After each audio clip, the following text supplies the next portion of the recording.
Next, I would like to introduce Dee with Are We There Yet? Dea, I'm so sorry. Well, good afternoon, everybody. I know it's after lunch, so I'll try to be really animated so that you can stay awake. So I'm so happy you're here. I have several of you that have been on tour with me, which I'm happy that you came to hear me speak again, since you've been trapped on motor coaches with me for days in the past. So my name is Dea. My husband Declan is in the back. He works with me. He's a 6'4" guy. You saw him walking around. Here's a little tip on how to find a man. You interview him to do a tour to Ireland, and then they kiss you goodbye at the airport, and then you're married 2.5 years later. You can ask him a lot of questions that you couldn't if you were just dating. So I'm happy to have him here with me today. So thanks to Emma for giving me the opportunity to speak here. I was reminiscing with Beth that Nancy was here the first time I spoke. Nancy Gray. Yeah. Yes, she was and we had maybe 7 people, but Roy and Nancy were here. They traveled with me, and Beth remembered me, so that's good. Yeah. And you're Nardoni, so are you related on the hill? I was, yes. Okay. Yeah. So Declan and I live on the hill. In-laws. But In-laws, yes. okay, yeah. So we live on the hill, sort of. We're across the street. We're on the south side of Columbia, so that's technically Southwest Garden neighborhood. Declan said it's because they found out he was Irish. But we've been living there since 2008. So we live there, have a 2-family flat, have an office on the other side. So I am happy to be here. Where's my gentleman in the Wash U sweatshirt? I saw you walk in. Go Bears. D3, right? D3. But that's what got me to St. Louis. I came down here to go to university. I was first generation college. Both my parents have passed away. My mom in March, so I now also own, besides Are We There Yet? Tours and Discover St. Louis, I also own Vandalia Firestone Appliance and Furniture. So yeah, it's kind of one of those things that I didn't move it fast enough, did I, Emma? There we go. I guess, do I have to hit the square? You'll be No, but I need to bring it back on if I do that again. Okay, all right, we'll just try it out. So anyway, we just got back from Vandalia, Missouri, so we were on the phone with a furniture rep. We're selling tires. We got stuff going on. So I am here to speak to you about how I became an author. So I was an English lit minor. I was a business major because I wanted to get a job when I got out of college back in the 90s. And I loved writing. I loved reading. I loved history. So those were all the classes that I took that weren't my business classes and my math classes and my economics classes. So I am an English lit minor. I had written short stories. I'd been published in the suburban journals years and years ago. If you remember the opinion shapers, where you could apply to give your opinion. I love to give my opinion. I fill out surveys all the time. I love it. So that was kind of fun. So what are my credentials for being an author? I always talk about this because it's kind of one of those things of like, why are you here speaking to me? Who are you? What do you know? So the books I wrote were about travel. So my credentials for doing that is I've been on the road since 2000. I lived through 9/11, and I also started 2 different tour companies. I own Are We There Yet now, that I started from scratch in 2005. I purchased Discover St. Louis in 2008, which is the oldest continually run local tour company for sightseeing, and I'm the 3rd woman to own it, which I'm very proud of because Bernie Sparnaby started it back in 1975. So I teach at St. Louis Community College as adjunct faculty. I also do tours for them. So we are a travel agency, we are a tour operator, my business, and then I am also an author. So this is what kind of led to the idea of a book. So Reedy Press, if you've seen any of the Reedy Press books, it's got the little fedora on the back. Reedy Press was a throwback name to The Mirror, which was a publication that came out of St. Louis by Reedy Press that was the likes of what now is the New York Times, the Washington Post, papers that people read all across the country that was published here in St. Louis. So Reedy Press has a CEO named Josh Stevens. He and I were introduced in December of 19. We made grand plans about doing book launch tours for his authors, and then the pandemic happened. So then he called me, he's like, how's it going? So I said, terrible. Like, we're crying every day, we don't know we're gonna get back on the road, it's pretty awful. So he said, well, if you wanna write some books, let me know. So what happened was, I was gonna write a book about Hannibal.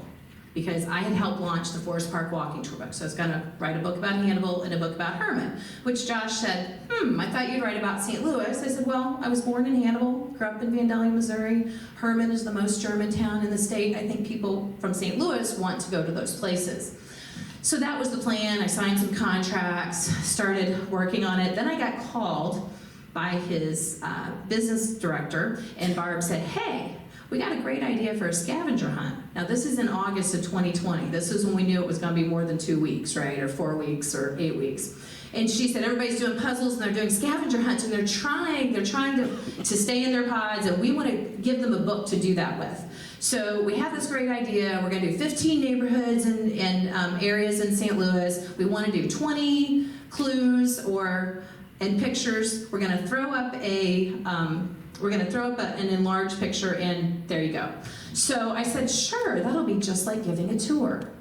So I did it, and it was really, really, really hard. I wound up having 17 neighborhoods and cities, and my husband helped me with a lot of the rhyming, because it is a lot of rhyming clues, but it was sure a lot of fun. We had a good time writing it. I had a good time talking about it. And one of the things that made me the perfect person to write it is that I'm a tour guide. So my knowledge about each neighborhood is not deep, it is more shallow, but I know a little bit about a lot of places. So when the book came out, I said to Josh, I'm like, now tell me the truth, because it went to #1 on the local bestseller list, which I didn't even know we had one, but the St. Louis Post publishes one in the art section. And one of the other authors took a picture and sent it to me, and she's like, you made it, locally you made it. And he said, oh, I asked 5 other authors who turned it down. I said, okay, that's what I wanted to know. Because I knew I wasn't first on the list. I just happened to be the one that came in and pinch hit there. So it was a really, really great thing to do. It really helped me increase my knowledge of the neighborhoods, and it had really helped me increase my knowledge of St. Louis in general, how it formed, how things happened. So this was my moment. I took a picture of a newspaper. I didn't do it off the website, and I was really excited when this happened with the scavenger hunt book. So I got to be on television with Tim Ezell. I had to be there at 5 in the morning, and we were in the Delmar Loop, but we did that with several of the owners of businesses who came in between 5 and 7 a.m. I got to meet Wendy Weiss on the radio. Really, a lot of cool things happened. It was nice. It was a nice thing, and it's an exciting book that is still selling. It amazes me. We've sold over 4,000 copies. But in the rural areas, people buy it for their kids and grandkids that are down here in St. Louis. In the St. Louis area, and this is what my optician Lewis said, he goes, St. Louis people just love anything about St. Louis. And I'm like, that's kind of true. Everybody's really proud here. And one of the things I want to say is that, now they say 74% of St. Louisans were born and raised here. And they were born and raised here, and they've lived here their whole life, or they've come back. And I think that says something about St. Louis. It's a very different metropolitan area, and it's a very different place to live and continue to live. So I think the Scavenger Hunt book is a reflection of that for sure.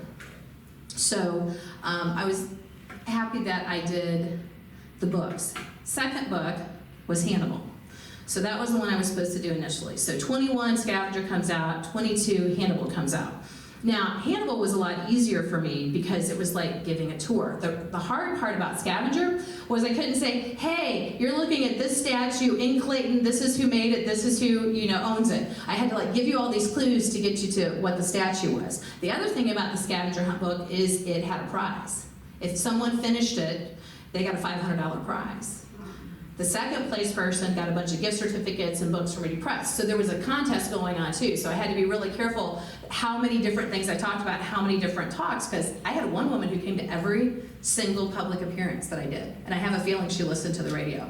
So Hannibal was a different experience. Hannibal was writing about Hannibal. I'm from there. Tom Sawyer and Huck Finn are the most recognized names around the world because Mark Twain wrote those books and talked about life on the Mississippi in that book. And when I first became a tour director in 2000 and traveled internationally, that was the old days when you would fill out a piece of paper on the plane, what city and what country were you born in? And every single person I met at Passport Control said, Hannibal, Missouri, have you seen the Mississippi? Do you know Tom Sawyer? Have you been on a raft? I'm like, no, I haven't. But they know it because he made 36 cruises. Samuel Langhorne Clemens, as Mark Twain, made 36 cruises around the world. That's why in Bermuda, Richard Gere, who is in Hannibal, Missouri now, portrays him. He's an actor, and he's got 7.5 hours of actual things Mark Twain said, because Thomas Edison recorded him. You know, he went to Bermuda to celebrate the anniversary of Mark Twain having been there. So it was really exciting for me because I knew all this, and a lot of people, especially people from my area, we could care less about Mark Twain. We hated having to read The Adventures of Tom Sawyer. It was no big deal, right? So it was really fun now that I know it's a big deal to be able to write the book about it. So it was a lot easier to write. It's like giving a tour. It's a bookazine is kind of the word for it, because it's large, like 8 by 10, has beautiful pictures in it, and has walking tours. So it was fun to get those photos, because this is when I learned, when I wrote the scavenger hunt book, I did not know all of the photographs at the Library of Congress are copyright free, so you can use them in any publication. So that was fun to find things that had been uploaded there. I also went to Henry Sweets, who was the director of the Mark Twain Museum at that time. He has since retired, and I asked him for newspaper clippings. Because when I was in Hannibal talking about my scavenger hunt book, one of the ladies who was from a small town called New London near Hannibal said, "Do you remember in the Hannibal Courier-Post that they listed all the countries people came from to visit Hannibal?" So I called Henry and I'm like, "Man, do you have that? Do you have any of those?" And he said, "No, I don't think so." And then I came up 2 weeks later and he throws them out like a deck of cards and gives me copies of the listing. So that was really fun. So I put those in there. I had some newspaper clippings. I learned about the Sodalis Trail, which the Sodalis, Myotis sodalis, is a bat, like Halloween bat, right? A bat that was always thought to be south of the Missouri River. Well, they didn't get the memo. So there's an entire lime quarry that's been abandoned that has this bat that they thought was only in the southern part of the area. So a woman who was from Hannibal, that is the bat census taker, that is an actual job, she is the bat census taker, grew up in Hannibal, playing in all the old quarries, climbing through the caves, and said, "I think we saw those bats." So this is how a bat census happens. You get everybody you can, so a local high school teacher, Quentin Heaton, who happens to be the brother of our friend Maggie Rutherford's brother-in-law. So I said, "Tell Quentin that he's going to be in the book, I need his phone number." He does the bat census with her. So he gets all the students from Hannibal that want to go come at dusk to the Sodalis Trail, and you lay on your back, and you're by one of the exit areas, and you just count as many bats as you see. And then they analyze it from that. So that's how you do a bat census. So if you ever want to get involved in that, that's what you do. So that was a new thing, because this was a lime quarry that had been abandoned, but it seems like a cave to the bats because it was above ground. So they cleaned this whole place up with nonprofit settlement money and sold it to the city of Hannibal for $1. So that was a really cool thing for me, because I didn't even realize that was happening or that was there. So the second book I wrote did not happen until this year. So 21, I got Herman out, promoted it, much slower selling than the scavenger hunt. So I'm very, very happy that I did the scavenger hunt first, because I think I would have been discouraged because Hannibal didn't just fly off the shelves like it did. So then my second book that's a walking tour is Herman. Now, a lot of things change. You can see the cover design is very different than the Hannibal one. So this was the second book in the walking tour series. So Reedy Press's business plan is to do series of books. So my scavenger hunt was the very first one in the scavenger series, but now there's Kansas City Scavenger, Tampa Scavenger, mini Chicago Scavenger. So this was only the second one. This is kind of what the Forest Park walking tour book looked like.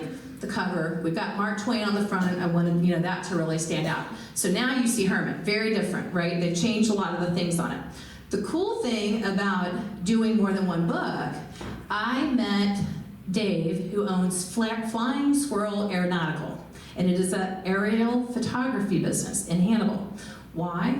Because if you've ever known anybody that owns a farm, they typically get sold pictures from, it used to be people in airplanes that took photographs of their farm overhead and sold them to them, and you'd frame it. We bought the one-room schoolhouse that my mom went to in Rawls County, and we have an aerial photograph of that. Well, now there are drones, right? You see all these people flying drones. Totally changed the whole market because it's so much easier to photograph. So I had gotten photographs of his, of the lighthouse and the riverboat in Hannibal, so I called him up and I said, hey, have you and your wife ever gone to Herman? He's like, no, but we want to. We'll go take pictures next week. So that was really exciting. So this front cover picture you see is the aerial photograph of First Street in Herman. So that's why you have the ability to see all the way down the street. So the photographs are better, the books pops even more. I was really proud of doing it. Herman's history is not talked about nearly as much as the wine and the weddings, right? Those are the things that people go for. So the Herman area is a place that was settled by the Philadelphia Settlement Society in 1837. So Germans were living in Pennsylvania, and they're like, we really want to preserve our culture, we want to preserve our language, let's go out west and buy some land. So they sent this school teacher, George Bear, and I'll talk more about him later, and he went out and bought land. Why did he choose where Gasconade County is, where Herman is? Because it looked a lot like the Rhine River. Looked like a place you could grow grapes, looked like a place you could farm, had beautiful trees and landscape. I'm from Northeast Missouri. When they settled that, it was all prairie grass. Like there's a picture of Aaron McPike with prairie grass up to his shoulder atop a horse. John Deere's steel-bladed plow changed all that. You could farm it, but when it was initially settled, it was prairie grass. When you came down towards the Missouri River, you had the rolling hills and the bluffs, very different terrain. So this is the sign that says the name in German of Philadelphia, and it was to be characteristically German in every particular as the capital of a German state in the New World. So that was the plan. Now, how did Hannibal pop up? Hannibal just popped up because there was a bunch of business there because of those steamboats, right? And we had lumber barons sending wood up and down the train, because there was a train line that would carry the wood from north down to be processed in Hannibal and all the way over to St. Joe, and it was money, money, money. Herman was a planned community. Makes it very different in the way things were set up. This is George. So George is a school teacher. He's tasked with buying this land, going back, bringing the deed, getting ready to bring the families back. He gets sick. So these families come from Pennsylvania without him. Huge problem, because when they get there, there's no George to dole out the property, tell everyone where they're gonna live. How is this all gonna work? Set up the government. So George gets there, and guess what? They were mad. They were very mad. I am German on both sides. They were super mad. It was not a pretty sight for everybody. So when he gets there, he dies, like within 2 years. I'm sure he died of a heart attack from stress because they were so angry at him. And they were so angry, they buried him at the back of the cemetery, looking away, and no one could be buried, I believe, within 35 feet of him. So they were really mad for a really long time. But George was the person who was first on the scene and the first one there and the first one to leave, I think. So this is now his gravestone. So you can see there's no other stones around him. But they did have a mock trial, and they forgave him, and they allow people to be buried by him now. And they have a marker about the history of George. So he has been forgiven. So that's really good. But if you go to the cemetery on the top of the hill, you will see his standalone grave. This is a picture in the museum. So what was really great about Herman is the organization, right? Historic Herman Inc. owns the schoolhouse. Has anybody been to the Schoolhouse Museum in Herman, where the bell is up in the tower and the clock all four sides? That's Historic Herman Inc. that preserves the history of Herman. Then across the street is the Gasconade County Historical Society. So that is for the entire county. So very convenient, they're right there. They just got a great endowment. Someone passed away and left plenty, and they have built onto their building, and it's gorgeous. They're going to have so many archives in the Gasconade County Historical Society, and Historic Herman is archiving things from the town. So I wanted to put this up because a lot of things that people remember about Herman are the festivals, and Mayfest was the very biggest first festival that was there. The trains would run from St. Louis and Kansas City to bring people specifically to Mayfest when it happened. So this is like a Bavarian dancer's dress that you might see at a festival. So you also see the cuckoo clock. Now, I have a true confession. Declan and I bought a cuckoo clock. We were on the Rhine River over 15 years ago, and we met Adolf, who was the clockmaker, And he came on board and showed us how to make it, and we bought this beautiful cuckoo clock. I'd never been interested in them before, but you can see the one hanging on the wall by her. So everything in this museum are artifacts, family heirlooms, things that were brought in by the settlers of Herman. The other thing very important to Herman later on was the train, just like it was in so many places, right? St. Louis's passenger train station was the busiest in the country at one time. This is a caboose that they have renovated, and it gives you the history of trains coming through Herman. There's a conductor, if you can see him there, and his hat, the bronze statue that's recently added. You enter on the end and you walk all the way through. You can see where the conductor lived in the caboose, because that's where their stove was that heated it. That's what they cooked things on. They made their coffee because they lived inside that caboose. It showed the furnace system, which is really interesting. So the pipe comes up out of the stove, goes all the way across the room to warm it.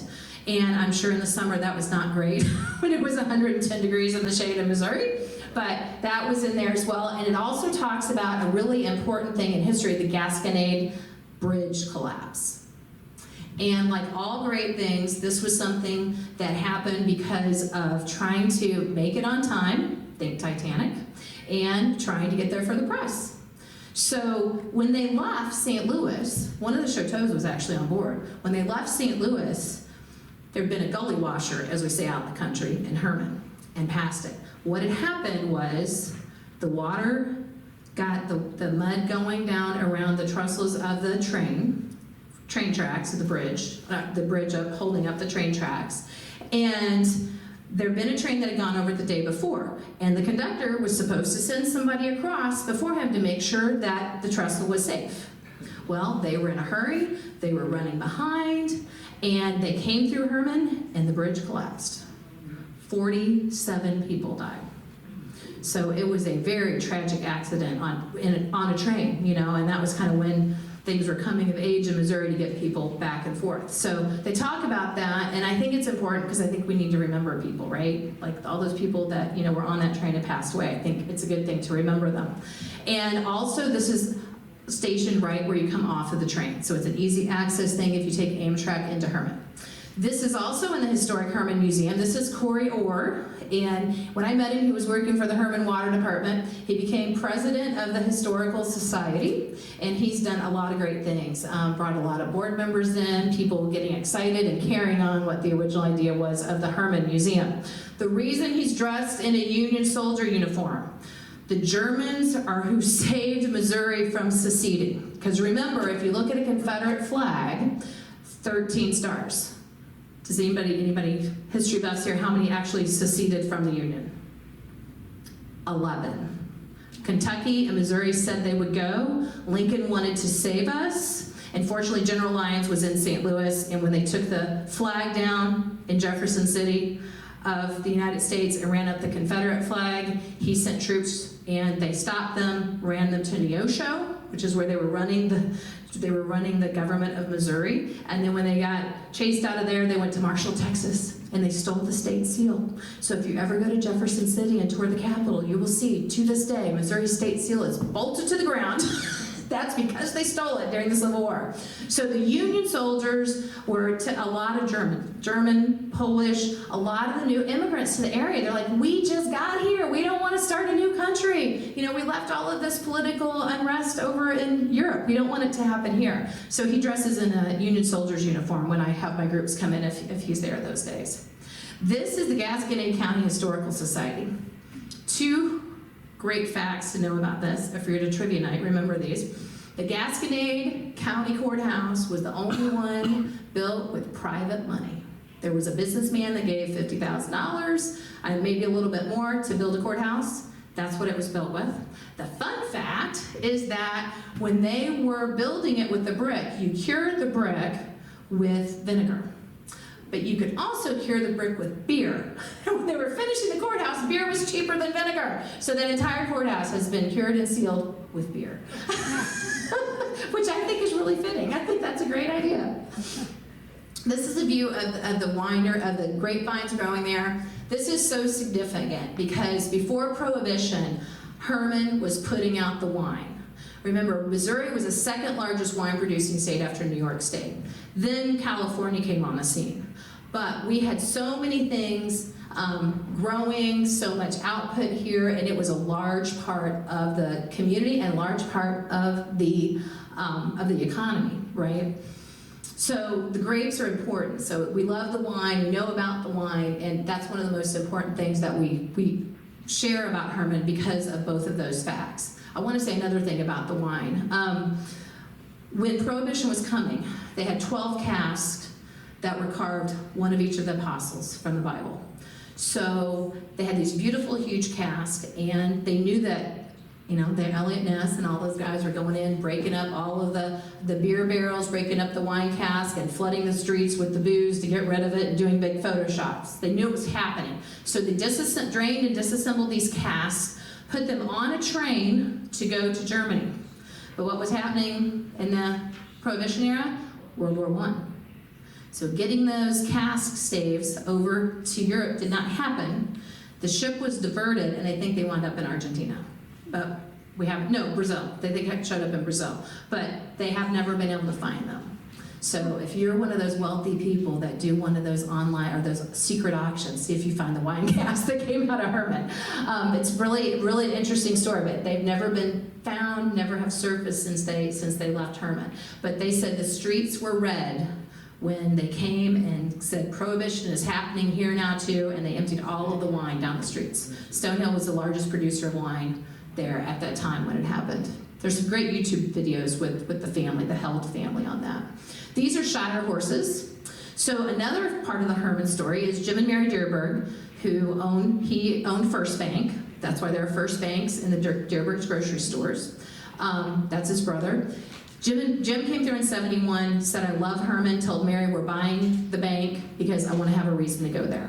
So they started coming to Herman, they started enjoying it, getting to know the town, and they really invested in it. And one of the great things that has come to fruition is the historic Herman Farm.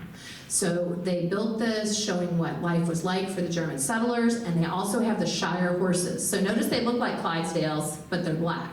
So these are the ones that Henry VIII had.